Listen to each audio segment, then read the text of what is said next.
Hind and welcome to Study Battle. देखिए हम लोग आज के चैप्टर में डिस्कस करेंगे अद्यतन पर्यावरण विज्ञान ए वैज्ञानिक परिदृश्य का सब चैप्टर है। इससे पहले हम लोग बहुत सारे टॉपिकों को देखे हैं जो कि वैज्ञानिक परिदृश्य में।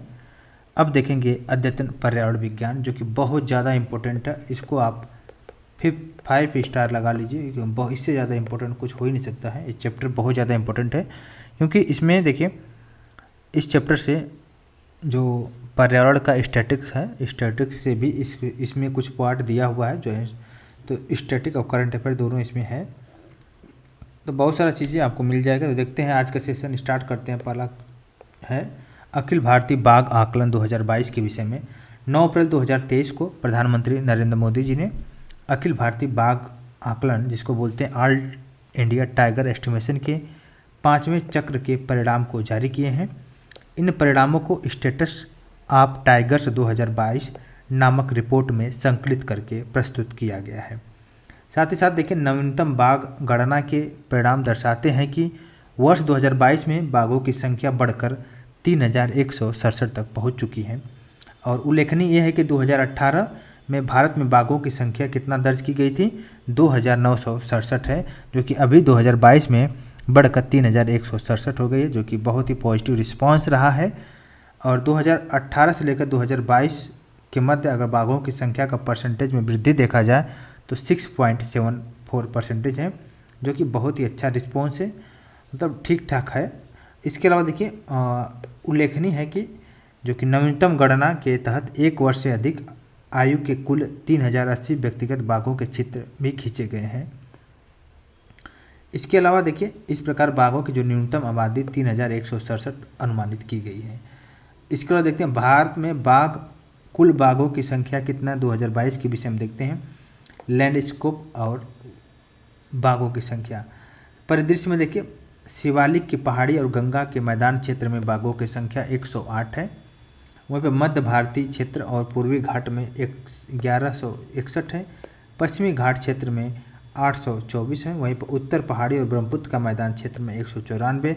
सुंदरवन डेल्टा जो कि वेस्ट बंगाल में है वहाँ पे है 100। सबसे ज़्यादा आपको देखने को मिलेगा शिवालिक की पहाड़ी और गंगा का मैदान क्षेत्र में। और रानीपुर उत्तर प्रदेश शिवालिक परिदृश्य और मध्य प्रदेश मध्य भारतीय क्षेत्र के मध्य 3 बाघ जो कि उभयनिष्ठ कॉमन है। सभी प्रदेशों के कुल जोड़ में से 3 बाघों को घटा दिया गया है। इसके अलावा देखते हैं प्रोजेक्ट टाइगर के 50 वर्ष पूरे हुए हैं। इसको देखते हैं जो कि प्रोजेक्ट टाइगर से क्वेश्चन एक बार रिपीट आया था। तो 1 अप्रैल 1973 को भारत सरकार के द्वारा बाघों के संरक्षण के लिए प्रोजेक्ट टाइगर को लॉन्च किया गया। और प्रोजेक्ट टाइगर विश्व में जो अपने तरह की सबसे बड़ी प्रजाति संरक्षण पहल है, जिसको बोलते हैं स्पीशीज कंजर्वेशन इनिशिएटिव। और 1 अप्रैल 2023 को प्रोजेक्ट टाइगर की स्थापना के 50 वर्ष कंप्लीट हो गए हैं। और 9 अप्रैल 2023 को प्रधानमंत्री नरेंद्र मोदी जी ने मैसूरू कर्नाटक स्थित मैसूरू विश्वविद्यालय में प्रोजेक्ट टाइगर के 50 वर्ष पूरे होने पर स्मरणोत्सव कार्यक्रम का उद्घाटन किया। साथ ही साथ प्रोजेक्ट टाइगर के 50 वर्ष पूर्ण होने के उपलब्ध में एक स्मारक सिक्का भी जारी किया प्रोजेक्ट टाइगर के उपलक्ष्य में, जो कि 50 साल पूरा हुए हैं। कब जारी हुआ था? 1 अप्रैल 1973 को प्रोजेक्ट टाइगर की लॉन्च किया गया था। प्रोजेक्ट टाइगर पर्यावरण, वन और जलवायु परिवर्तन मंत्रालय की एक केंद्र प्रायोजित योजना है जो कि बाघ अभ्यारण्य में बाघों को संरक्षण के लिए बाघ टाइगर स्टेट को केंद्रीय सहायता उपलब्ध कराती है। अब देखते हैं इंटरनेशनल बिग कैट अलायंसेस के विषय में। तो 9 अप्रैल 2023 को प्रधानमंत्री नरेंद्र मोदी जी ने इंटरनेशनल बिग कैट्स अलायंसेस को लॉन्च किया। और 7 प्रमुख बिग कैट्स हैं जो कि इसमें से बाघ हैं, शेर, तेंदुआ, हिम तेंदुआ, प्यूमा, जगुआर और चीता के संरक्षण और सुरक्षा पर ध्यान केंद्रित किया गया है इंटरनेशनल बिग कैट अलायंसेस में। ये 7 जो कि कैट्स हैं बिग कैट्स में देखिए बाघ, शेर, तेंदुआ, हिम तेंदुआ, प्यूमा, जगुआर और चीता भी आते हैं, ठीक है।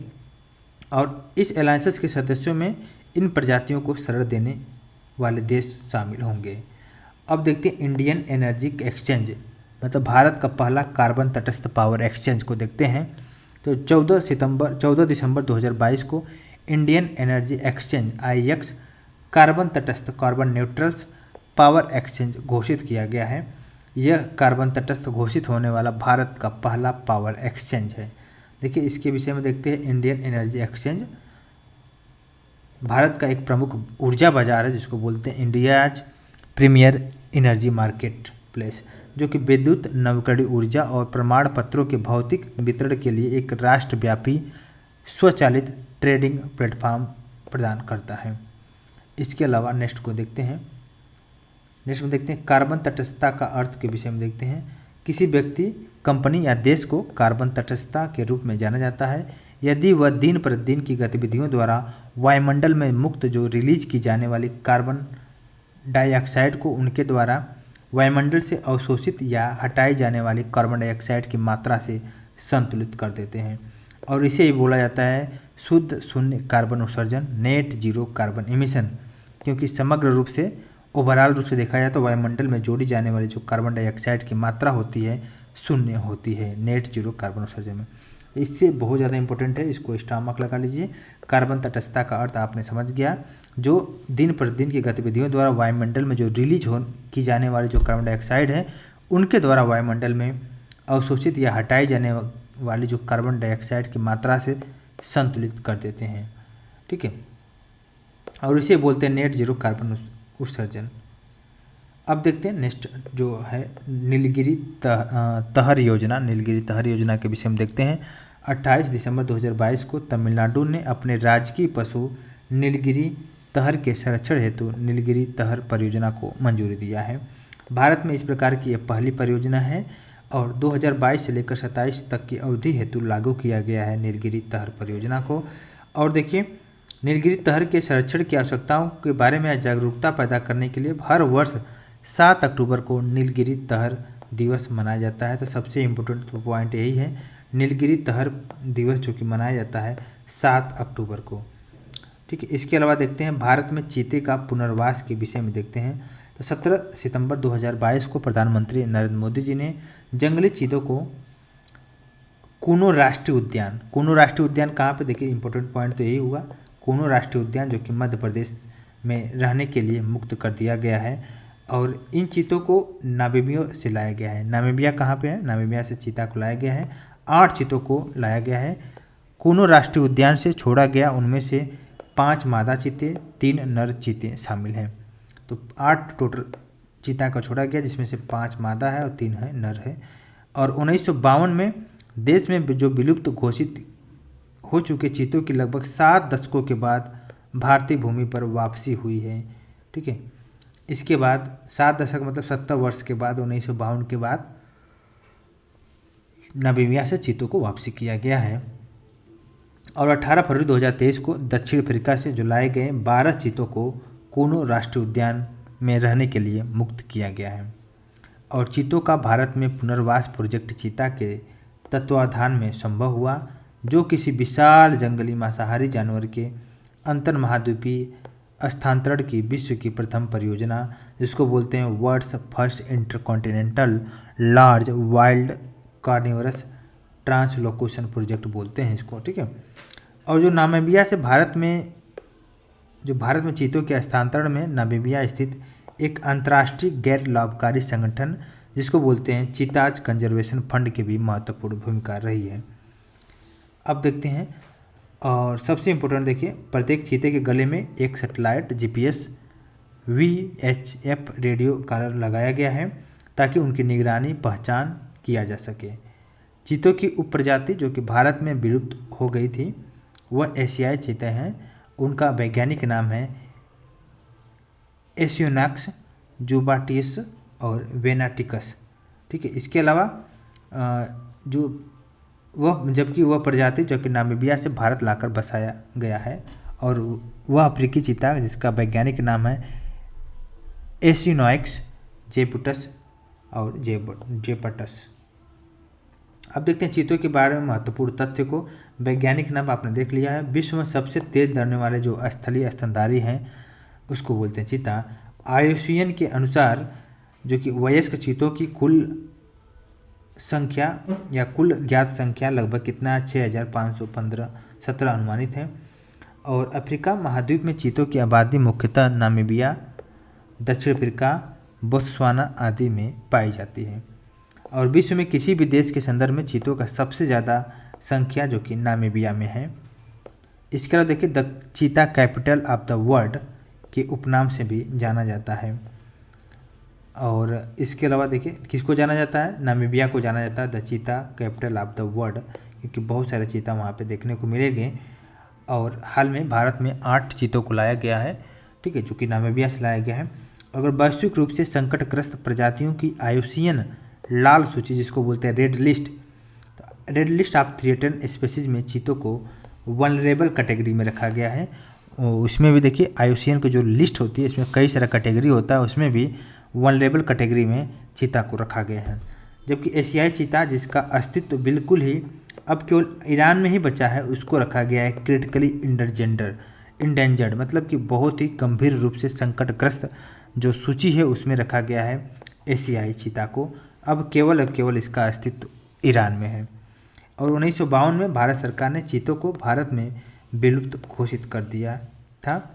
और रिकॉर्डेड हिस्ट्री में भारत में विलुप्त घोषित होने वाला एकमात्र बृहद स्तनधारी जिसको बोलते हैं ओनली लार्ज मैमल्स हैं। इसके अलावा हम लोग नेक्स्ट में देखते हैं महेंद्रगिरी पहाड़ी जैव विविधता विरासत स्थल के विषय में। महेंद्रगिरी पहाड़ी जैव विरासत स्थल के विषय में 25 नवंबर 2022 को ओडिशा सरकार ने एक अधिसूचना के माध्यम से महेंद्रगिरी पहाड़ी को जैव विरासत घोषित किया है। और यह ओडिशा का द्वितीय जैव विविधता विरासत स्थल है और ओडिशा का प्रथम जैव विविधता विरासत स्थल का क्या नाम है, कंधमाल जिला में है मंदसरू। तो मंदसरू जो कि प्रथम जैव विविधता स्थल है, वहीं पर दूसरा जो कि है महेंद्रगिरी पहाड़ी, ठीक है। इसके अलावा 12 मार्च 2019 को जैव विविधता विरासत स्थल घोषित किया गया है। और 22 नवंबर 2022 को तमिलनाडु सरकार ने अरियापट्टी को, देखिए बहुत इंपॉर्टेंट है, अरियापट्टी को तमिलनाडु का पहला जैव विविधता विरासत स्थल घोषित किया है।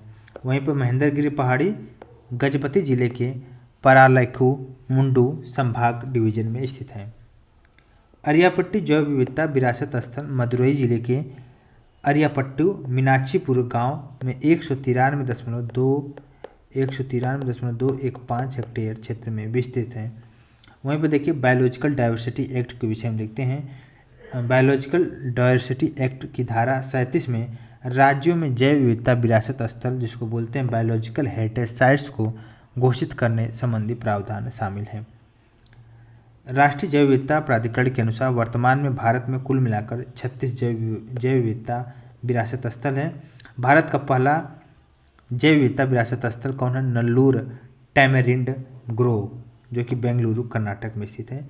और इसे जनवरी 2007 में जैव विविधता विरासत स्थल घोषित किया गया है।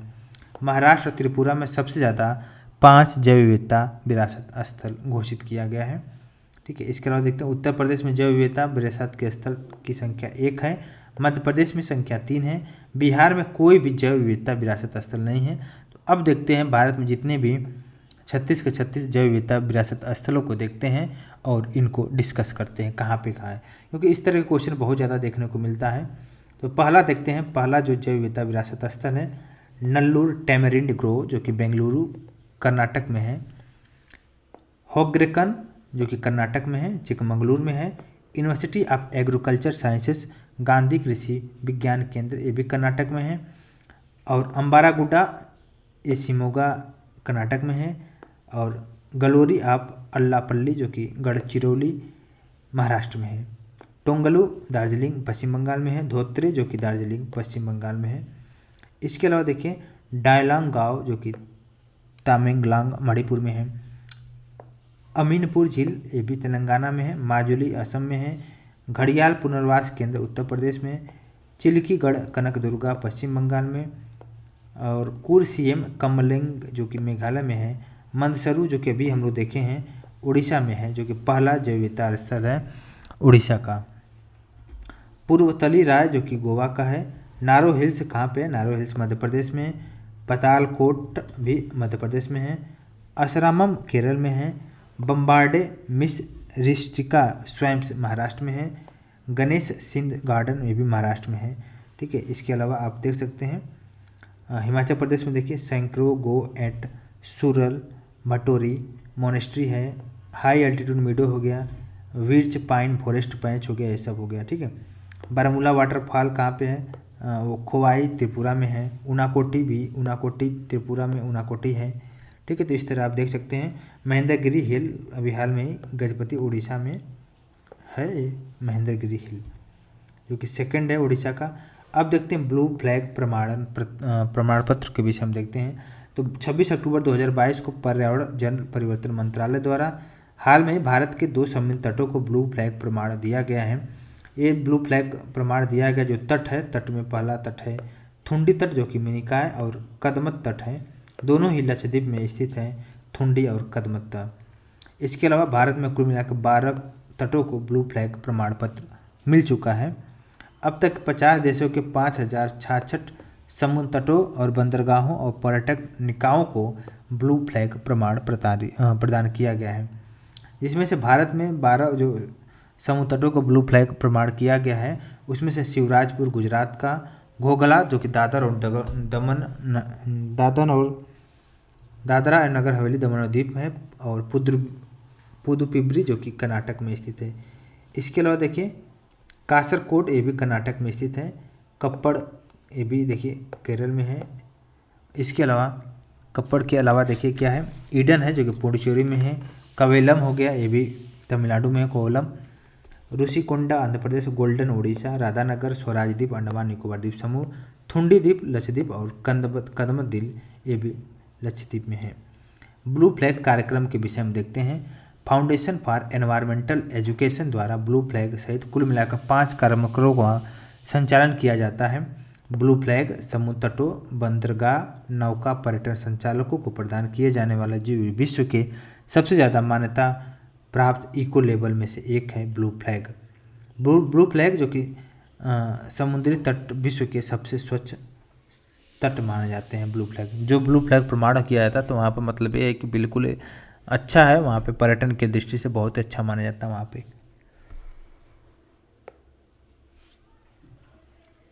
नेक्स्ट है देखिए भारत देश का 53वां बाघ अभयारण्य केंद्र के विषय में देखते हैं। देश का 53वां बाघ अभयारण्य केंद्र, तो देखिए इसके बाद हम लोग डिस्कस करेंगे।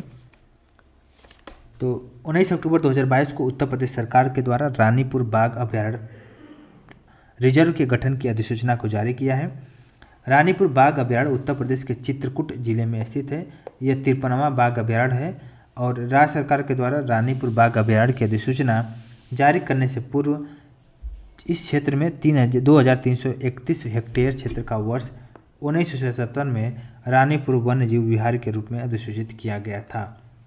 और रानीपुर बाघ अभयारण्य उष्णकटिबंधीय शुष्क पर्णपाती क्षेत्र है जिसमें बाघ, तेंदुए, स्थूल रीछ, चित्तेदार हिरणे, सांभर, चिंकारा जैसे जीवों का दास होता है और इस प्रकार के पक्षियों और सरीसृपों की प्रजातियां भी पाई जाती हैं। वहीं पर देखिए पन्ना टाइगर रिजर्व मध्य प्रदेश, वहीं पर रानी बाघ अभयारण्य एक दूसरे के बिल्कुल ही करीब स्थित हैं। और देखिए रानीपुर बाघ अभयारण्य इसका जो कि आंतरिक जोन है 230.31 वर्ग किलोमीटर, बफर जोन 299, वहीं पर 529.36 वर्ग किलोमीटर में टोटल एरिया है। अब देखते हैं नेक्स्ट में उत्तर प्रदेश में स्थित जो बाघ अभयारण्य है दुधवा है, जो कि इसका अधिसूचना वर्ष 2010 है और इसका जो क्षेत्रफल है 2201.77 वर्ग किलोमीटर है। अमनदर क्षेत्र ये भी कार्बन टाइगर रिजर्व 2012 में स्थापना हुआ, पीलीभीत में है एक रानीपुर में है। इसके अलावा देखिए भारत में बाघ परिदृश्य के विषय में देखते हैं। भारत में बाघ आवासित वनों को निम्नलिखित परिदृश्यों में वर्गीकृत किया गया है। शिवालिक की पहाड़ी और गंगा का मैदान क्षेत्र और मध्य भारतीय मैदान, पूर्वी तट, पश्चिमी तट, उत्तर पूर्वी पहाड़ी और ब्रह्मपुत्र का मैदान, सुंदरवन। अब देखते हैं भारत का पहला सिलेंडर लोरिच अभयारण्य के विषय में। देखिए 12 अक्टूबर 2022 को तमिलनाडु सरकार ने भारत के पहले सिलेंडर लोरिच अभयारण्य के गठन की अधिसूचना को जारी किया है। इसे कंदापुर सिलेंडर लोरिच अभयारण्य के नाम से जाना जाता है और इस अभयारण्य का विस्तार तमिलनाडु के करूर और डिंडिगुल जिलों में होगा और यह अभयारण्य 11,806.56 हेक्टेयर क्षेत्र में विस्तृत होगा। और सिलेंडर लोरिस छोटे निशाचर प्राइमेट नर बानर है। यह मुख्यतः दक्षिण भारत और श्रीलंका के उष्णकटिबंधीय और पर्णपाती वनों में पाए जाते हैं। लगभग 25 सेंटीमीटर लंबे जानवर का वजन 275 ग्राम तक होता है। इसका जीवन काल 12 से 15 वर्ष। 2 प्रजातियां होती हैं, रेड सिलेंडर लोरिस जिसका वैज्ञानिक नाम है लोरिस टार्डिग्रैंस और ग्रे सिलेंडर लोरिस जिसका वैज्ञानिक नाम है लोरिस लेडेकेरिनस। तो international union for conservation of nature की लाल सूची में रेड सिलेंडर लोरिस को लुप्त प्राय प्रजाति जिसको बोलते हैं इंडेंजर्ड के तौर पर सूचीबद्ध किया गया है। इसके लॉनेस में देखते हैं, जबकि आईयूसीएन द्वारा ग्रे सिलेंडर लोरिस को संकटासन जिसको बोलते हैं नियर थ्रेटन्ड के रूप में सूचीबद्ध किया गया है। अब देखते हैं देश का पहला डुगोंग संरक्षण रिजर्व के विषय में। डुगोंग संरक्षण रिजर्व देखिए 21 सितंबर 2022 को तमिलनाडु सरकार के द्वारा पाक की खाड़ी में देश के पहले डुगोंग संरक्षण रिजर्व की स्थापना हेतु अधिसूचना को जारी किया गया और 448 वर्ग किलोमीटर के क्षेत्र में विस्तृत है और तंजावुर और पुदुकोट्टई जिलों के तटीय जल तक होगा। ये डुगोंग विश्व में सबसे बड़े शाकाहारी स्तनपायी जलीय जीव है। समुद्री गाय के भी नाम से जाना जाता है डुगोंग को और इसका वैज्ञानिक नाम है डुगोंग डुगोन।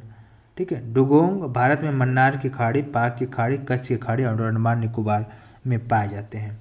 अब देखते हैं भारत का पहला हिमस्खलन निगरानी टावर के विषय में। हिमस्खलन निगरानी टावर के विषय में देखते हैं, भारत का पहला है। तो देखिए 20 सितंबर 2022 को सिक्किम में भारत के अपनी तरह के पहले हिमस्खलन निगरानी जिसको बोलते हैं एवलेंची मॉनिटरिंग रडार का उद्घाटन किया गया और भारतीय थल सेना और रक्षा भूसूचना विज्ञान और अनुसंधान प्रतिष्ठान के द्वारा इसका स्थापना किया गया है। और इस रडार हिमस्खलन के लिए मतलब हिमस्खलन के होने के 3 सेकंड के अंदर उसका पता लग सकता है, जिससे यह अत्यधिक ऊंचाई वाले क्षेत्रों में सैनिकों की जान बचाने वाले संपत्ति के नुकसान को कम करने में मदद करेगा। और यह देखिए 60 माइक्रोवेव प्लस के प्रयोग के माध्यम से पता लगाता है। अब देखते हैं तराई हाथी अभयारण्य के विषय में। देखिए हाल में तराई हाथी अभयारण्य की स्थापना हेतु पर्यावरण वन जलवायु परिवर्तन मंत्रालय के द्वारा मंजूरी दिया गया और यह हाथी अभयारण्य उत्तर प्रदेश में स्थापित किया गया है और 33वां हाथी अभयारण्य है, जबकि उत्तर प्रदेश का दूसरा हाथी अभयारण्य है। और इसका जो कि क्षेत्रफल देखा जाए तो 3072 वर्ग किलोमीटर में तराई हाथी अभयारण्य की स्थापना किया गया है। 4 जिला जो कि लखीमपुर खीरी, बहराइच, पीलीभीत और शाहजहांपुर में हाथी अभयारण्य उत्तर प्रदेश के 4 जिलों में विस्तृत है। साथ ही पीलीभीत बाघ अभयारण्य, दुधवा बाघ अभयारण्य, किशनपुर पक्षी अभयारण्य, कर्तनिया घाट वन्यजीव अभयारण्य, दुधवा बफर जोन और दक्षिणी खीरी वन प्रभाग जोन के क्षेत्रों का विस्तृत है। साथ ही साथ देखते हैं इसमें देखिए तराई हाथी अभयारण्य की स्थापना प्रोजेक्ट एलिफेंट के तहत किया गया। प्रोजेक्ट एलिफेंट की शुरुआत 1992 में हुआ है। उत्तर प्रदेश हाथी रिजर्व, ठीक है, यह उत्तर प्रदेश का पहला अभयारण्य है और इसका क्षेत्रफल जो कि कितना है 744 वर्ग किलोमीटर है। 9 सितंबर 2009 को प्रोजेक्ट एलिफेंट के अंतर्गत किया गया था इसका स्थापना उत्तर प्रदेश हाथी रिजर्व का। और भारत में हाथी अभयारण्य की सूची को देखते हैं।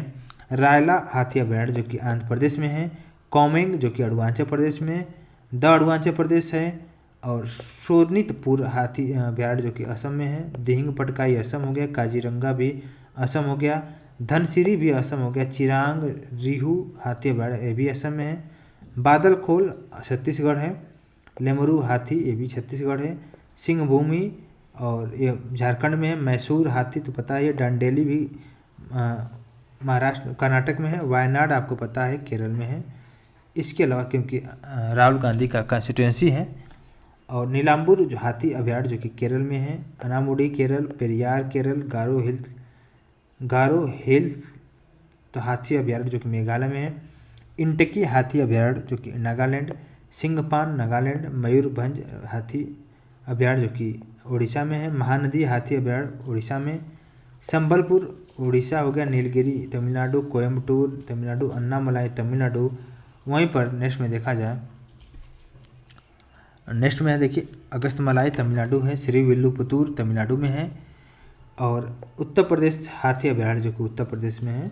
और तराई हाथी अभयारण्य ये भी उत्तर प्रदेश का सेकंड हाथी रिजर्व है। शिवालिक हाथी अभयारण्य उत्तराखंड। मयूर झरना पश्चिम बंगाल।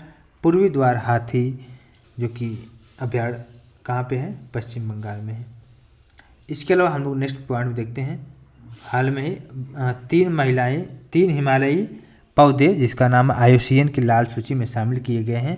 तो हाल में हिमालय क्षेत्र में पाए जाने वाले 3 औषधि हैं, इनकी प्रजातियों को IUCN की संकटग्रस्त प्रजाति की लाल सूची में रखा गया है।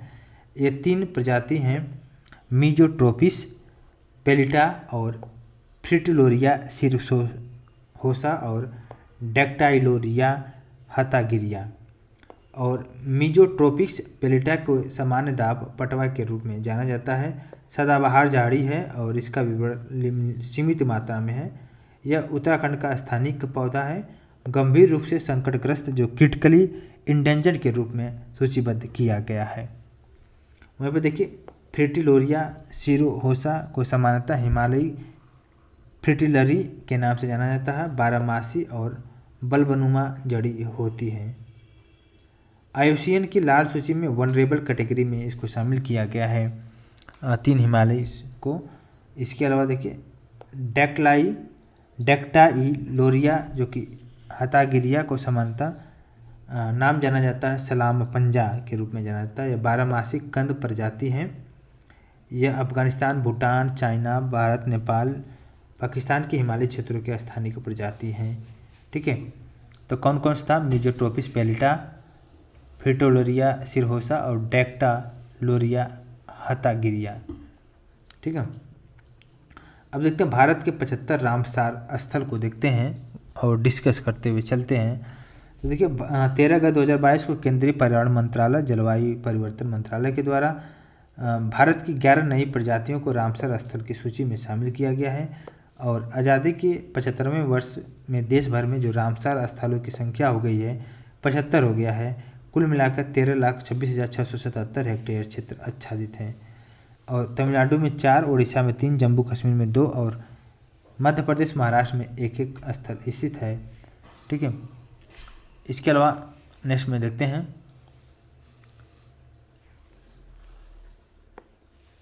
भारत सरकार में भारत में जो रामसर स्थलों की संख्या तमिलनाडु में 14 है, जो कि सबसे ज़्यादा तमिलनाडु में देखने को मिलता है। इसके अलावा उत्तर प्रदेश में दूसरे सबसे ज़्यादा 10 है। और 11 नई प्रजातियों का विवरण देखते हैं। तंतारा झील, यह झील ओडिशा के गंजाम जिले में स्थित है और मीठे पानी की सर्वप्रमुख झीलों में से एक है। हीराकुंड जलाशय हो गया। हीराकुंड बांध ओडिशा के संबलपुर जिला महानदी पर स्थित है। और मिट्टी के सबसे लंबे बांधों में से एक है। अंशुपा झील हो गया जो कि ओडिशा के कटक जिले में स्थित है और ओडिशा की सबसे बड़ी ताज़े पानी की झील भी है अंशुपा झील। और ये आर्द्र भूमि महानदी द्वारा निर्मित एक ऑक्सबो झील जो 231 क्षेत्र में फैला हुआ है। यशवंत सागर को देखिए, ये इंदौर क्षेत्र में है, जो महत्वपूर्ण पक्षी क्षेत्रों में से एक है। वहीं पर चित्रागुंडी अभयारण्य है, यह तमिलनाडु में है। और सुचिंद्रम थेरू वेटलैंड कॉम्प्लेक्स इसका। उडूर पक्षी अभयारण्य ये भी तमिलनाडु में है। काजिरकुलम जो कि ये है तमिलनाडु में। ठाणे क्रीक फ्लेमिंग अभयारण्य जो कि महाराष्ट्र के मुंबई उपशहर में स्थित है। हाइगम आर्द्र भूमि संरक्षण जो कि है और यह स्थल जम्मू कश्मीर के बारामूला जिला में स्थित है। वहीं पर सातबुल आर्द्र भूमि संरक्षण दिवस जम्मू कश्मीर में स्थित है और एक्वाफायर और रिचार्ज के लिए महत्वपूर्ण है। इसके लिए देखिए इम्पोर्टेंट जो रामसर साइट है इसको आप देख लीजिएगा। तो इम्पोर्टेंट रामसर साइट को आप देख लीजिए। मन्नार की खाड़ी ज्योमंडल जो कि मन्नार की खाड़ी हो गया। और देखिए जो सम्मिलित होने वाला उसको हम लोग देखते हैं लास्ट में। देखिए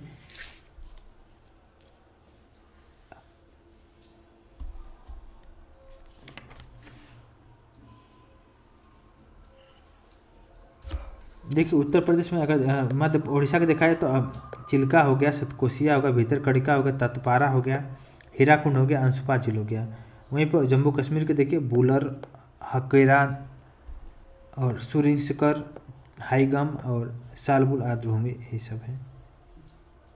पंजाब में ब्यास हो गया, हरिके हो गया, रोपड़ हो गया, ऐसा पंजाब में है।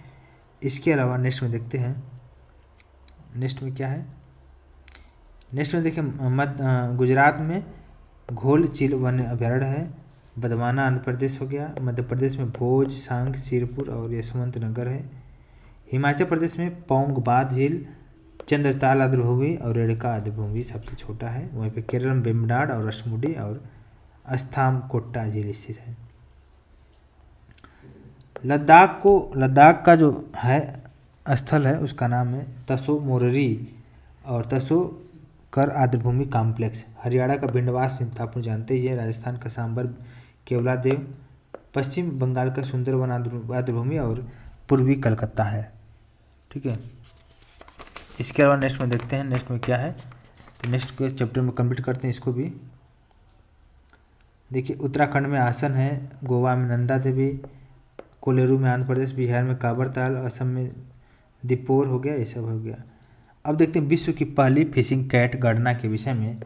तो देखिए 5 जून 2022 को पर्यावरण दिवस के अवसर पर चिल्का विकास प्राधिकरण द्वारा जारी एक वक्तव्य के अनुसार उड़ीसा स्थित जो चिल्का झील में 176 फिशिंग कैट हैं और फिशिंग कैट प्रोजेक्ट के सहयोग से चिल्का दिवस प्राधिकरण संचालित करता है।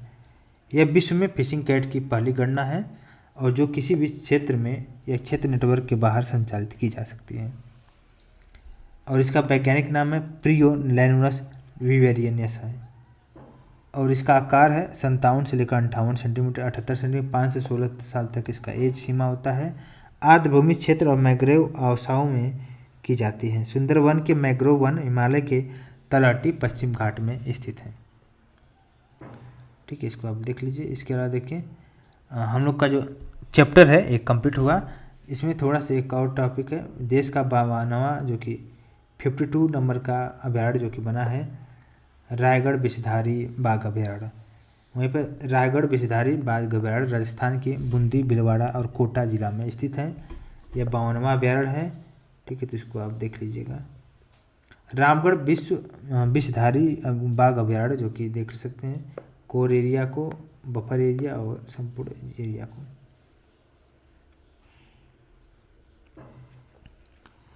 ठीक है, तो सर्वाधिक अभयारण्य जो कि मध्य प्रदेश और महाराष्ट्र में है। ठीक, सबसे ज़्यादा मध्य प्रदेश और महाराष्ट्र में है। ठीक है, तो आई होप समझ में आया होगा। अब नेक्स्ट में हम लोग डिस्कस करेंगे, नेक्स्ट में डिस्कस करेंगे रक्षा विज्ञान के विषय में। नेक्स्ट में हम लोग डिस्कस करेंगे रक्षा विज्ञान के विषय में।